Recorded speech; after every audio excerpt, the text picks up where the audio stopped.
Hello, everyone. Welcome on in. It is this week's Betting Weekly Dojo. I'm Nigel Seeley over in Paris for the French Open, and Neil Channing is over in the south coast of England. Finally, we got through to him after a few technical issues this morning, but we're back to look ahead to what happened last week, a strange week in the Premier League, and some questions from yourself and a couple of topics here on the Dojo. We finally got it done, Neil. How are you, mate? Yeah, stressed. I hate it when the internet lets you down and stuff. But moving around a lot, that is one of the problems I get. Sometimes you turn up somewhere and this place, I'm in a great place, but the internet's so annoying. And I've had a couple of funny weeks as well. 2 weeks ago, obviously I played pretty big on the golf and, Rory McIlroy, and that went wrong. Last week, we spent the whole show talking about how there was going to be loads of goals on the last day of the Premier.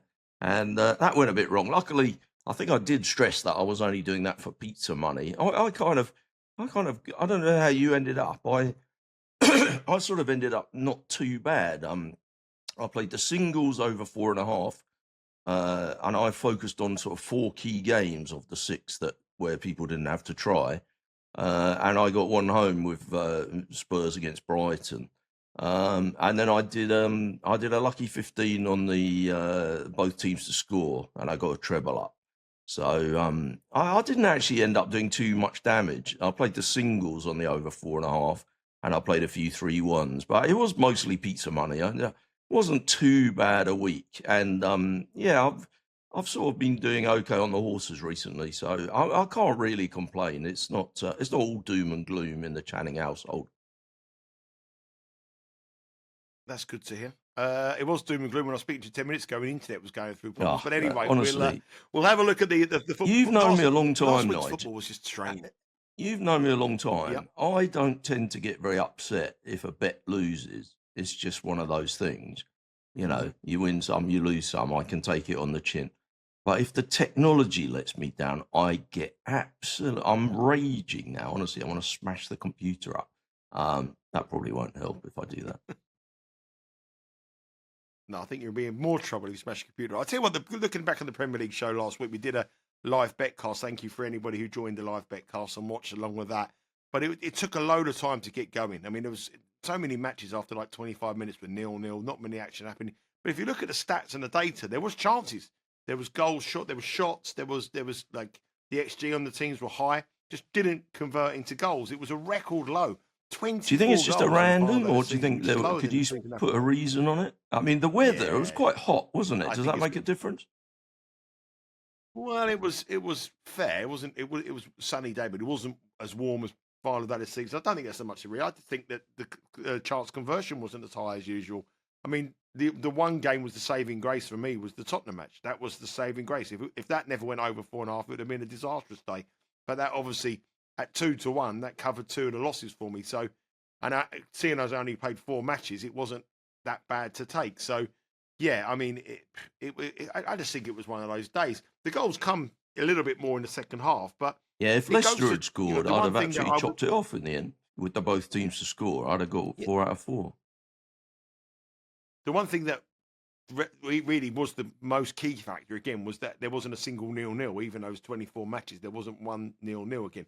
So that stretches now to just 2 0-0s in the last 140 matches of the final day of the Premier League season. So maybe the strategy going forward, and it's a brave strategy, is like that Test match cricket that we had. That even with 24 goals in a final day of the season, you still do not get a 0-0 draw. So over the last 12 seasons of the Premier League, the 0-0 should be a 70-1 shot over a basis of 140 matches. You have to go up to sort of 16 to 20-1 for a 0-0, but that is you're going to play the goal thing going forward. No goal scorer and 0-0 just do not happen on final days of English Premier League football seasons. I know you don't follow the cricket enormously, but when the Indian Premier League is going on and the Big Bash and all these other things, they don't really have a lot of test matches. So there was loads of test matches just before Christmas. There basically haven't really been any for like a couple of months now. And we had our first one for a long time this week, England against Zimbabwe. And, it's a very one-sided match. So the draw was kind of 7-1. And I did see somebody posted and said, I was going to follow you in with played the draw system. But then I heard it was going to rain, so I changed my mind and I decided not to. But that's the reason it was only 7-1. I mean, if the rain wasn't pretty, England got it wrapped up within 2.5 days. I think at the end of day one, you could have had 25-1 the draw. So I don't know. I mean, we remember last year.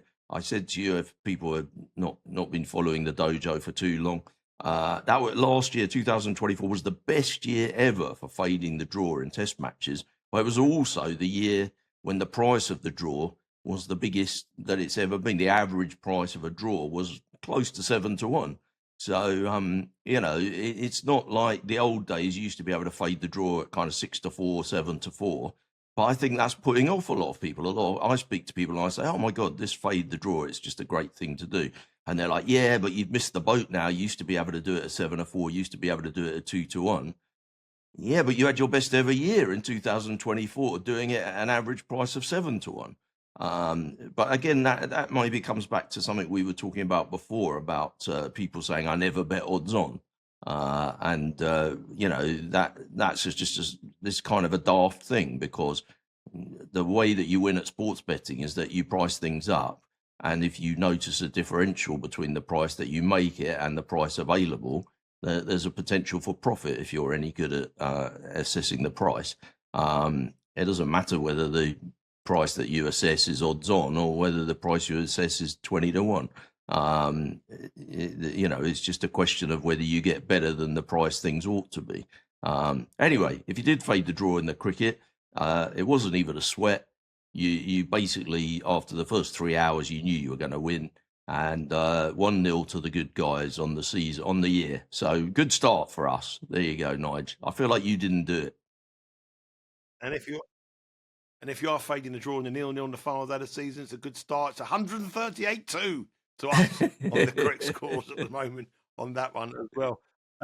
Let's have a look at this. I mean, I don't know if obviously I'm over in Paris here last night, and we've spoken about before about going to tournaments and the advantage of going to tournaments. And the more I come to these tournaments, the more people I see, the same people. I know you spoke before about going to snooker events and darts events where you see the same circle of friends. I see the same people at these tennis events now who are British guys who come over and doing betting and trying to get insights and I've seen like one guy now 3 times in the last 5 tournaments I've been to. I've seen another fella twice in the last 4 tournaments I'm going to. So there is a lot of people who are taking it upon themselves to come over here. Now, these people, obviously, when you say you're going to a tennis event and you're going to watch some tennis, the first thing people think you're going to do is you're courtsiding. It's done. I've never done that in my life. I wouldn't even know how to do it. Honestly, I wouldn't have a clue how to do it. I don't think I'm quick enough on the thing. And I don't think I would have any idea how to get involved in that kind of stuff. But I'll tell you one thing. There was a situation last night which shows you the advantage of coming to these tennis tournaments. And I wanted to share it on the dojo. When it happened, I thought, I've got to share this with Neil. So listen to this. So we've got tickets to go on to Philippe Chatrier Court, which is the French Open equivalent of Centre Court last night. And we're watching Yannick Sinner. Now, I've had a little moan on social media. It's €160 to go into that court last night, right? Evening session at Roland Garros. You've got one match. You haven't got 2 matches. I'm hoping that one matches. And I have to say, I hope that Bet Rivers pick up the tab for this. I can't believe that you're paying that out. Come on, Bet Rivers, put up 160 I get some kind of allowance, which I get some kind of allowance to come here, but I tell you what, that doesn't even cover the meal last night. But anyway, very, very appreciative for the meal, whatever. But anyway, the point I'm trying to make is the wine bill was sponsored by Bet Rivers. Court last night. So 300. The official sponsor of the beer at the tennis is Stella Artois, which is a positive. So it's 300. It's €320 to go into, and you got one match. It's not like it's 2 matches, like a women's match first and then a men's. If you go into the evening session of the US Open, you got 2 matches, and after that, if you went to the Miami Open, they've got a women's match and a men's match. But you got one match, and match Sinner's probably a real short price as well. Yannick Sinner. It was 1 to 100, and the total games were 27.5. So if you work by the rule of average, you got an hour and 25 minutes of tennis, and he's a 9.5 handicap favourite. So what are you going to have a bet on? Nothing. So what happens is, because it's the last game, your people can stay into the grounds of the tennis arena and go to the outside courts. If so your last couple of matches are going on. Everyone's had a few drinks and they're going to the outside courts. So there was a match last night, right? It was around about sort of 8 o'clock local time, where everybody who'd been in for the day had been in the day since 11. They've all had a load of drinks, and there's one French girl on court number 6, I think it was, and her name was Jean. So I think it's how you pronounce it. Jean. She was playing Begu from Romania. Well, Begu won the first set 6-0, right? There was no one on the court. Begu won the first set 6-0. Now, everybody in the whole of the arena, nothing to do. They haven't got tickets to go on the main court. So everyone flies into this outside court, right? You could hear the cheers from where we were, Philippe Chatrier, which has probably got, I don't know, probably 200 times more people in our court than on this other outside court. But you could hear the allez. It was like Paris Saint-Germain were playing at home, right? So I'm looking on my phone. I think, well, what's going on here? So nobody's really watching this. Nobody's watching it live. You're watching it score by score. So you see this girl 6-0. The French girl wins a tiebreak in the second set, right? And I walk out of our match and wander down to see what's going on. Neil, you've never seen nothing like it. There was thousands of French people outside. There was the tricolor flags going. This Begu girl wouldn't know what absolutely what happened. I'm looking on my phone. She's even money. This girl is even money in play. This French girl is even money in play. I'm thinking, how on earth can she be even money in play? No, all they're seeing is that the other girls won the first set 6-0 and she's 7-6. She goes to a toilet break, the girl, the Romanian girl. The French are going bananas, absolutely bananas. She's still even money. I'm thinking, this is crazy. She comes back out. She breaks her straight away to love, I think it was. She's a break up. She goes 2-0 up. She goes 3-0 up. I'm joining in with the crowd. Fantastic. We're winning it. We're winning this. Then what happens? The Romanian jacks it in. I'm off. She pulls out at 3-0 in the final set. But you still got your money then. We lose, don't we? Because I got my money back, but the girl just didn't fancy. I'm telling you, she wasn't really that interested. She didn't fancy that crowd. But what I'm trying to say is that nobody, unless you were at that event last night, would have realised the opportunity. What on hell was going on in that court? Because you're not watching court number 6 at You've reminded me on a Tuesday, on a Monday night. You've reminded me of a story from back in the day. Do you remember there was a bookmaker in the UK called A.R. Dennis? I think they were. They had a lot of shops and stuff. It was pre-internet, really. So back in the day, I don't know when this would have been. It would have been 90s, late 90s. A.R. Dennis, I don't know, they were a small firm and they used to have opinionated prices on things occasionally. In a world where there was no internet and it was harder for people to copy each other's prices, you had to ring up to ask what the prices were and stuff like that. Now, in any golf tournament, generally, they go out in 3 balls for the first round, and then they go out in 3 balls for the second round. So, you know, John, Ted, and Fred will all play against each other at 1 o'clock on the Thursday, and then if they played at 1 o'clock on the Thursday, they'll play at kind of 3:30 or something the next day. So the same 3 people play each other the second day that played each other the first day, and of course, you get that pricing thing that's quite awkward to know about. Do you, when you're pricing up the second day, how much can you avoid recency bias? So you need to think about, well, how did we approach pricing it going into the first day? We looked at the world rankings, we looked at current form, we looked at course form, we looked at, you know, stats that favour the 3 players, and we looked at the outright market, and that's how we arrived at our prices for the first day. But the second day, of course, we've got to factor in how they got on the first day. If one guy shot 80 and the other guy shot 72, clearly, you know, the 72 guy's likely to win again on day 2. But we need to be careful that we don't fall into the recency bias trap. So, you know, it's quite, I think 3 balls are quite interesting. It's quite a tricky thing to price up on day 2. I think generally speaking, obviously, people fall for the recency bias a bit too much. But what AR Dennis did that day was decide the easiest way to do this so that we get our prices up first and take all the money is just not even look at the first day's scores. They put the prices up for day 2 exactly the same as they were for day 1. So if you had a 3-ball where one guy was evens, one guy was 7-4, and one guy was 9-4, they just bunged up the same again, even if the even money guy had shot 7 over on day 1 and the 9-4 guy had shot 2 under. This presented a betting opportunity, I felt. So I looked through the matches, and there was one guy, I think he shot kind of level par or something, and he'd been 11-4 to win his 3-ball. And the guy who had been 4-5 to win that 3-ball had had an absolute shocker that he'd shot 84. So I bet the guy at 11-4 to win the second day. There was one other situation where I think I could get 9-4 about somebody that had easily won on day 1. But I mostly focused on this 11-4 one because I didn't want to go in there with a whole load of bets. I just thought, I went in a couple of shops and I got a fair chunk on. And then, as you were saying, it's fun to go to the events and have a cheer. So 7:30 in the morning, I turn up to watch this golf match with it was like a Swedish guy was one of the people I was fading. There was a stunning blonde watching. She seemed to be quite concerned about how the Swedish guy got on, sort of leggy blonde with a very expensive handbag. And I figured she must be the wife of the Swedish guy. There was me and my mate. We were both on at the 11-4.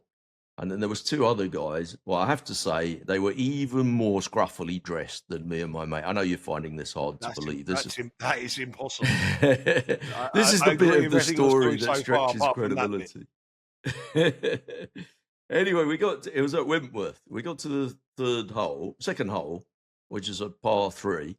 And literally there was 5 of us watching the match, the 3 balls. Early in the morning, we've had a bacon roll and we're going to watch the full 18 holes. And anyway, the ball flies towards my mate, and he's a big unit. If he stands still, the ball is probably going to bounce off of him and it might bounce onto the green. But if he moves, it's definitely going in the bunker. I've never seen him move so fast in his life. He hit the deck and the ball went slap bang into the bunker. So there you go. You can affect the result if you turn up at the event. And then as we left the hole, I noticed the 2 other guys both pulled out betting slips out of their pocket to just check what they'd done, and both noted down on the back of the betting slips the scores so far. And we, like you said about seeing people at all the events, we got chatting to them, and they had been on a shopping trip to AR Dennis the night before, and that's how we got to know them. And we had a good old chinwag all the way around, and they were 2 very successful sports punters that we got to know. And I think you're exactly right. I'm sure there's a community at the tennis, definitely at the snooker. I used to go to every single tournament back in the day when you had to pay tax in the UK on betting, and there was no tax if you were at the event. And what a rogues gallery of pro punters and dodgy characters, ne'er-do-wells. Well, I mean, this is a bit more different from the Circus Tavern or the Wembley Conference Centre. The Monte Carlo tennis and the Rome tennis has quite a little bit of different clientele. But the one thing that I've shared information about, things I like, and I've got their numbers and they message me. And there's very rarely a losing tip going in from these guys, I can assure you, and they know what they're doing. Just one quick story about going to sport events. It reminds me of, do you remember the Racing Post back in the day when we used to have they used to do the football selections, and it was like 5 teams. You had to put 5 teams in. Yeah. In them days, you couldn't have a single. You couldn't have a trail, 5 homes. You had to go. There was no real internet. And there was a guy who used to do it called Paul Johnson. Do you ever remember? Yeah, the guy? I remember. Remember the name of Paul Johnson? Yeah. Yeah. He was like the Racing Post football guy. I can't remember what it used to be called, but he used to go through all the matches, every single coupon, 5 matches, 5 matches, 5 matches. He tells a brilliant story that he couldn't go to the lower leagues. He had to, there's no information on the league. It was Division 2, Division 1 then, and the only way he would be able to go was actually go and pay on the door and watch them. You couldn't hit a red button like we do now and watch these kind of matches. You had to go to. So he went to a game, Grimsby against, I don't know, I'm trying to think, Grimsby Doncaster or something like that at the time in League 2. And he was in the away end at Doncaster on a Tuesday night. And he said there was about 3,000 people in attendance, and in the away end there was probably about 6 people in the away end. And he was going there to do some research on the teams for his column, and he was a lower league football expert. And he went to this one particular match, and it was 0-0. It was a dire encounter, and he went with his girlfriend at the time. And he said one of the opposition team kicked the ball. Yeah. So he said the opposition team kicked the ball, and he went right over the bar and into the away terrace where there were 6 people, and he ran and picked the ball up. And Paul was quite a big guy, and he ran, and as he's ran and picked the ball and threw it to the goal, the whole of the other 3,000 started singing, "You fat." You fat.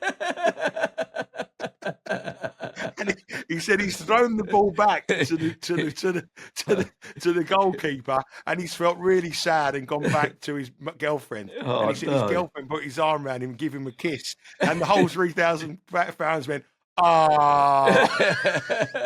Brilliant. He was doing his research, and he got absolutely slated by the home fans of Grimsby. I mean, that was a race you had to go to get the information. You couldn't press red buttons and watch things. You had to be there, and you had to get the abuse from the crowds. We've got some questions, Neil. It's quite a week this week, obviously, so that the Premier League season comes in. So we've got some questions. I'm trying to go through the questions we have here. So we've got questions here. One question: what do you consider, Neil, the best market to bet on that gives punters the fairest odds and chance of winning? Oh, gosh. Now, obviously, that's a difficult one to say, but I mean, I can go with a question. I always was taught from day one that anything where it's head to head, a tennis match, a snooker match, anything where it's one person v one person, always gives you the best opportunity where you can eradicate the draw. You can eradicate any team news. Just one-on-one was always the way that I always thought you had much more chance of winning. I don't know about yourself, Neil. Well, I think it's a difficult question. I mean, to be honest, I don't really think there's like a market that's, particularly a gold mine. If you take definitely if you take multi outcome markets, so for example, the first goal scorer, where there's 20 plus players, including the substitutes, quoted in a soccer match, or the first touchdown scorer in an NFL game, where there may be 40 players quoted, it's likely that the bookmakers have a bigger margin in that, because when they're offering the favorite at plus 600 or something like that, they're going to compress the prices. And we've spoken before about favorite long shot bias. Probably what will happen in that situation is the people who are kind of 14 to 1 to 25 to 1 will be offered at considerably less than their true chance. So those markets, it's harder to get a long-term edge in, but you can find individual spots in them, because the bookmakers can't be expected to know about the ins and outs of every single team. So sometimes you get situations where a midfielder or a defender is playing up front or going to take the penalties, and they haven't realised. So you can have edges in those markets, but I think also they can be just priced fundamentally badly sometimes. We said before that football changed a number of years ago, and there was concentration on certain strikers, and you could still get plus 500 when they ought to be nearer to plus 250. So those kind of things are probably trickier to find real big value in, but I do think you can still find edges in them. As you say, with markets where it's head-to-head, or something like 1-2x in the football, just 3 outcomes, home, away and draw, there's much less margin for the bookmakers, so less margin is better for the punters. The problem is those markets are generally, if you take the football, it's so liquid that the prices are likely to be close to correct. So I think my answer to the question is to find markets which have a low profit margin for the bookmakers, a low margin, um, where it's head to head or three-way or something like that. But to get in early and play on them before the liquidity has arrived. So if Sean ever texts me or you ever text me a tennis match or Rory, and it's 2 days before the match is starting, and the prices are not very liquid and the markets are not really formed, and a lot of bookies haven't gone up. I think that might be your best chance to make a profit. I think you said you bet somebody yesterday in the women's, and I think she won at something like minus 140, or minus 150. But I think you'd managed to get minus 120 or 125 when the prices first opened. I think that can be some of your best value that you can ever have. I don't know. What do you think? Does that sound fair to you? Yeah, yeah. I mean, that's. I mean, for the size that I bet, I have no problem getting on. I mean, $100, $200, no problem getting on that. But if people are obviously getting bigger amounts of money, then it's difficult. But if you're starting off as a recreational game, someone to get sports betting, to get those early moves for your money to build your bank is essential, absolutely essential. I mean, that player in question was a girl called Gabrielle Roos. She opened up at 8 to 11, so she was minus 132, but she did touch minus $2 2 days later. She was a market drifter on the off, but she didn't play very well. She only just got over the line. She won 7-5, 7-6, but the girl she was playing had never won a clay court match ever in her career in a major event. So there was value at minus 132, and obviously I read the line, but on the day markets drift back. But she never got near minus 132 again. This is a question here now that might sort of come on the back of that. Obviously, a lot of people watching this show sort of want to aspire to be sort of professional gamblers like yourself. People want to learn how to build a bank, and some of the language we talk about on this show, we just sort of take it. We just believe that people understand everything we say because we've done this for a lot of time. We speak in the terminology that we just believe that people will just understand it as a given. Someone here has said, did you want to understand a little bit about the liquidity? They just want to say, we don't really understand how it works and would really help me make sense of some market movements. So I think, what you're saying there is the volumes that go on at the beginning, the market isn't as strong. And as the day goes on, it becomes a little bit stronger. As the tournament gets closer, it becomes stronger, which means that you can have better, higher levels of bets on. Yeah, I mean, I don't really know what the answer to this question is. I mean, obviously, the nearer you get to an event happening, the more people are going to bet on it. In the last 10 minutes before a soccer game kicks off, or NFL games all kick off on a Sunday night, there's going to be huge amount of action. Everyone wants to get on before the game starts. And actually, at that time, there tends to be a lot of recreational money coming into the ecosystem. People who are just looking to have a bet because they want to watch something on TV.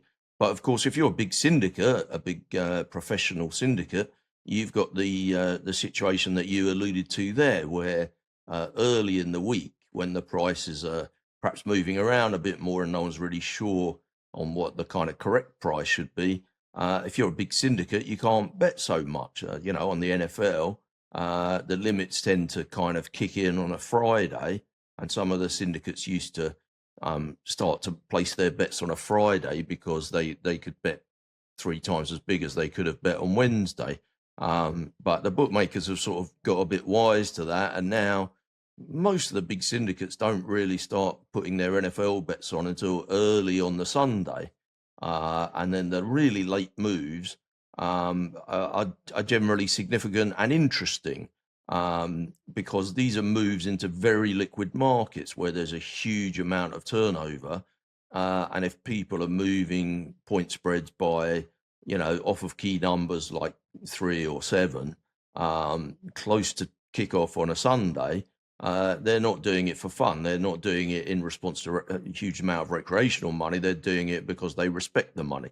So I think, in terms of looking at liquidity and using that to guide your betting, I think you can you can assume that moves that happen late on in the market are more significant. The other thing to say is that, where I spoke before about attempting to beat which kind of markets, this kind of ties in with the previous question, attempting to work out which markets are best to beat. We may say that head-to-head matchups are the best markets to beat because there's only two players, so the bookie's margin is smaller. The problem is if you wait until the absolute 1 minute before the match starts, the liquidity will be at its highest, and it's possible that the market will have arrived at what is the inverted commas correct price, that both players are priced totally accurately.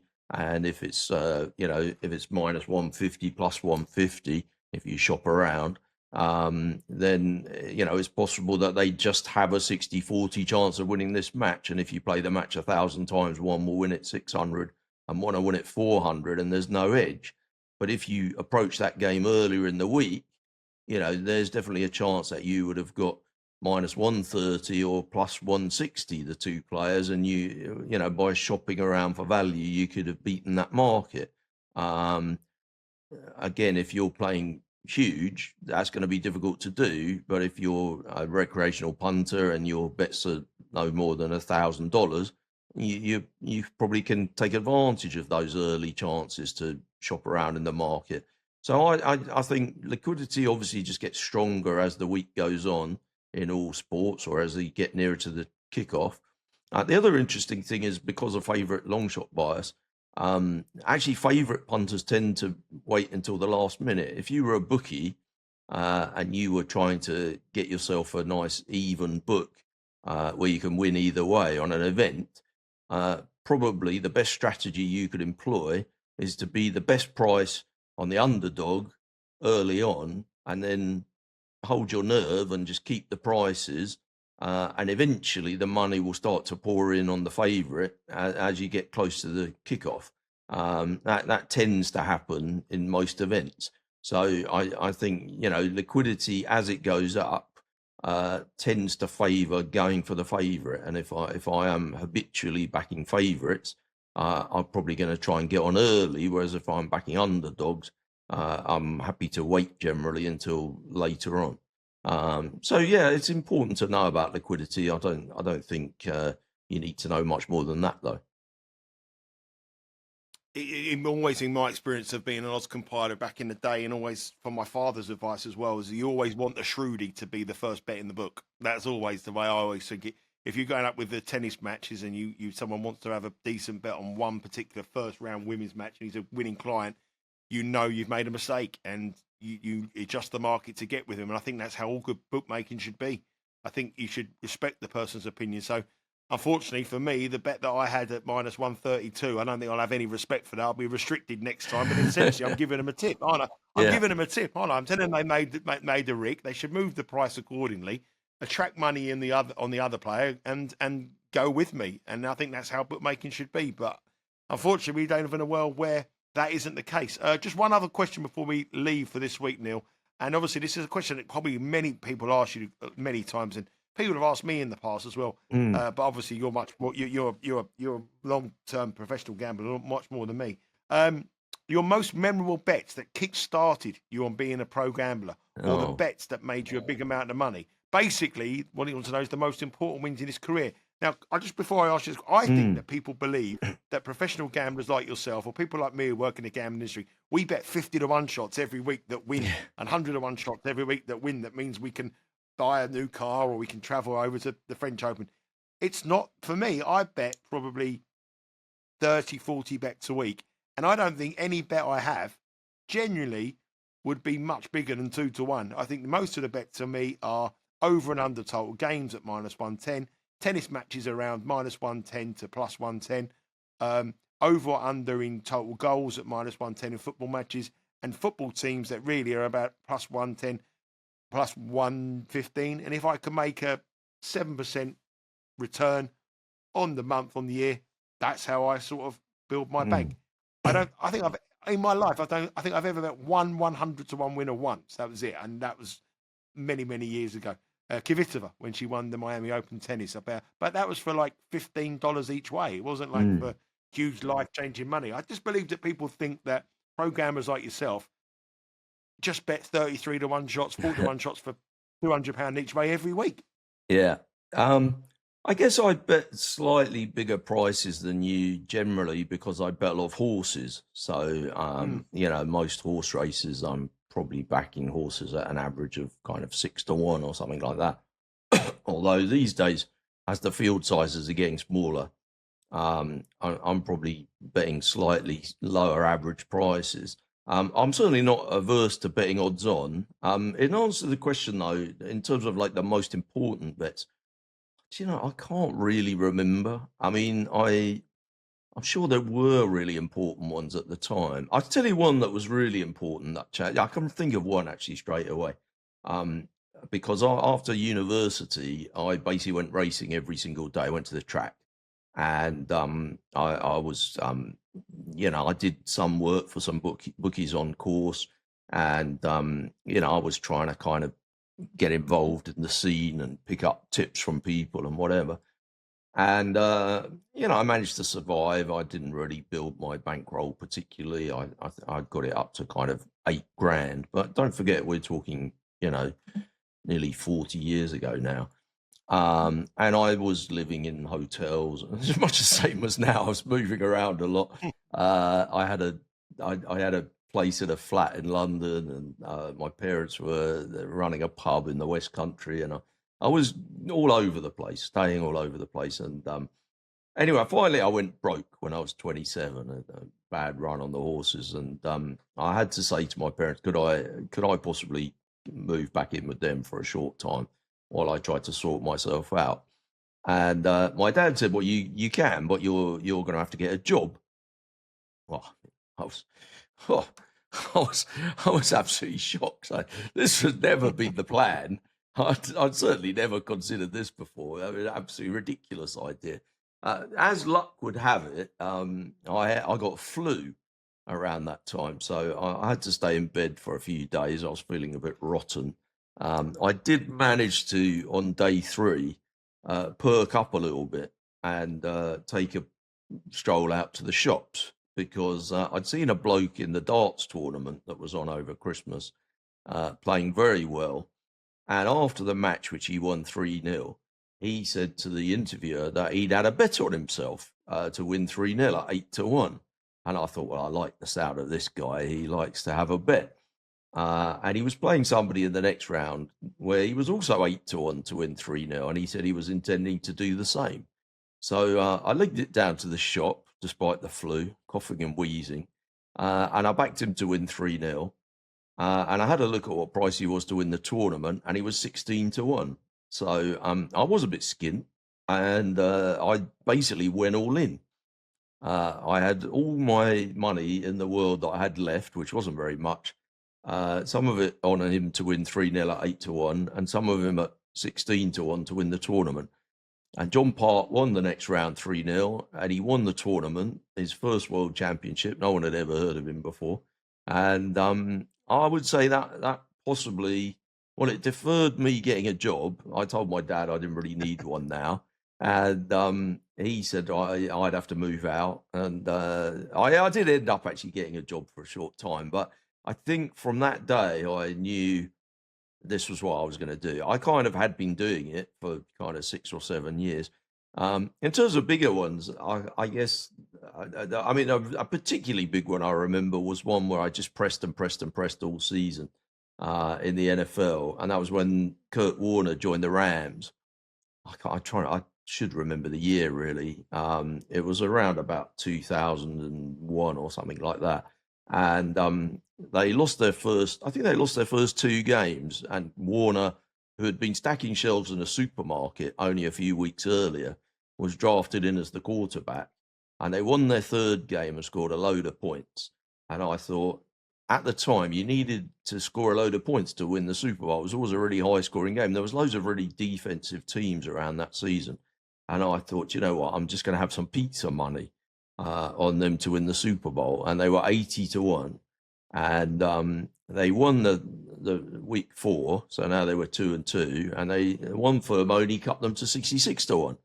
So in I went again, had a bit more on it, 66 to 1. And then the third, they won the next week, and somebody had them still at 50 to 1, even though the general show by then was more like 30 to 1. So I had a little bit of 50 to 1, and I was still backing them on the day of the Super Bowl at minus 225. The general show was minus 300, and I found a bookmaker that was offering minus 225. And I can't remember what they call that now. I think they called it, this wasn't called the Hand of God. That was obviously Maradona, wasn't it? There was, I think it was the longest yard or something. There was basically the guy caught the ball and then tried to kind of stretch over the line like that. And he didn't quite make it by just a few inches. And that was the difference between me winning this bet and losing it. If he'd have got it over the line, it would have, yeah. Anyway, whatever. That was a big win for me. I do remember that. And my biggest big odds one was I played a poker tournament in 2008.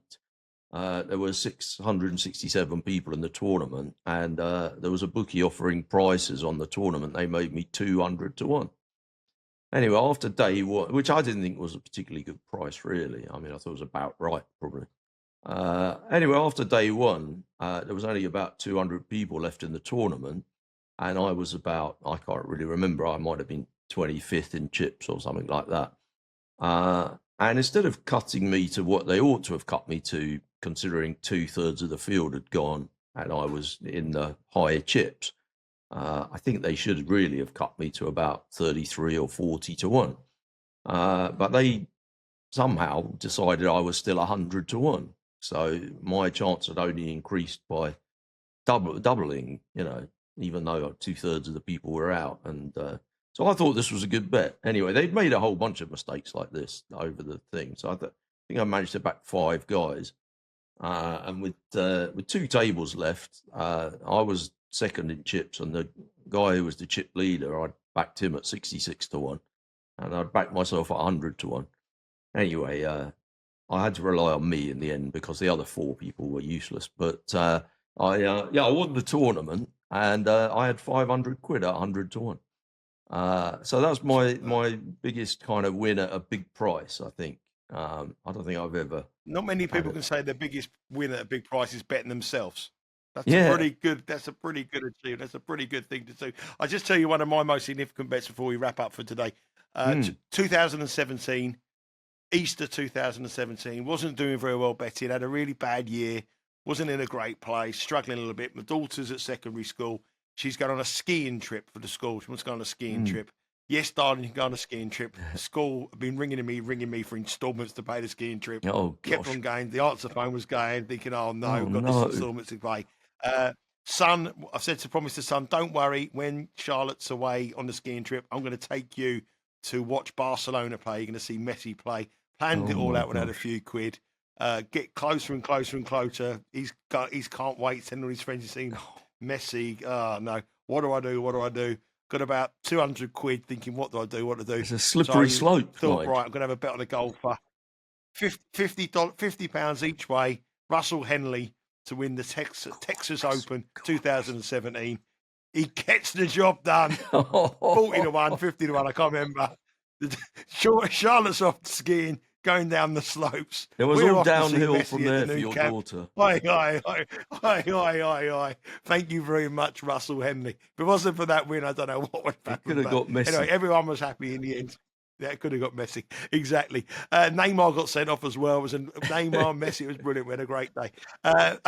Last week, I did ask you all to hit the subscribe button. I said I wanted to get 9,000 subscribers before the French Open. We done that easy before the French Open started. 9,050 subscribers now on the channel. We're approaching that 10,000. And the way we do that is by you hitting that subscribe button. What do you got to do, Neil?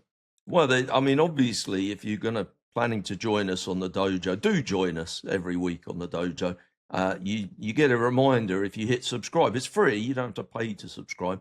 I don't know, what odds would you say, Nigel, that we get 10,000 subscribers before Wimbledon? Oh, it's going to be close. Be right on the wire. I think it'll probably be by the end of Wimbledon. But if we can do it before, then that'd be brilliant. I mean, that's the target. That's always been the target on the channel, to try to hit 10,000 subscribers. The algorithms kick on in YouTube a little bit different, and that's what always the target was being. And with your help, we can do it. There's so much content coming on here. Betting Weekly Live every day, Monday, Friday. Betting Weekly Tennis Live, Monday through to Wednesday. Give you all the in-play of the tennis here in the French Open. The socials at Because We Win on Instagram and Twitter. I'm over in Paris for a couple of days. Next, at the weekend, Channis, I'm flying from here to go to the Champions League final. I'm off to Oh, Munich my word. for the Champions League final. Yeah, so I'm up there at the weekend, so make sure you subscribe to that. So all the latest information from Munich, and also we have Betting Weekly Hardball, Betting Weekly Fast Break, and obviously the end of the football season here, but Betting Weekly Game Bet Match and the Betting Weekly WTA. So everything is covered for you here on the fastest growing sports betting YouTube channel. Neil, I know there's some technical issues earlier, but brilliant to speak to you. Great to get through, and enjoy your week. Take care, everyone. Thanks for watching, and this has been the Betting Weekly Dojo.